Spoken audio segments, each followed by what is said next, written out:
Diploma o diskarte daw. Pero para sa akin, diploma.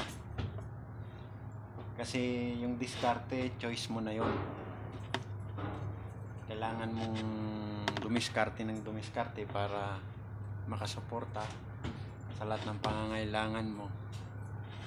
Kasi nga, hindi ka nakapagtapos. Wala kang diploma. Katulad ko, hindi nakapagtapos.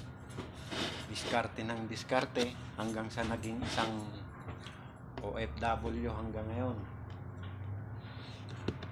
Pero sa lahat naman siguro na nag-a-abroad ngayon, meron din naman siyang katulad ko na hindi nakapagtapos. Pero nangangarap sila na yung mga anak nila makapagtapos ng pag-aaral.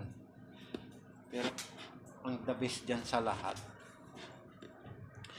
sama mo si Lord sa pangarap mo yan. Kasi may diploma ka nga, madiskarte ka pa.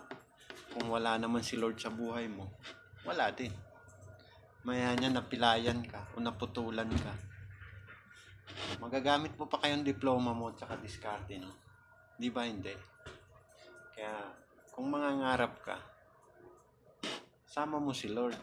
Kasi si Lord ang tutupad ng lahat ng pangarap mo.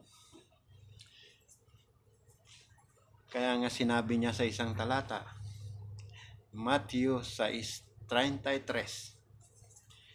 but seek first His kingdom and His righteousness, and all these things will be given to you as well. Di ba? Napakaganda. Ang ganda niya. Si Lord muna bago ang lahat ng bagay. Di ba ang ganda?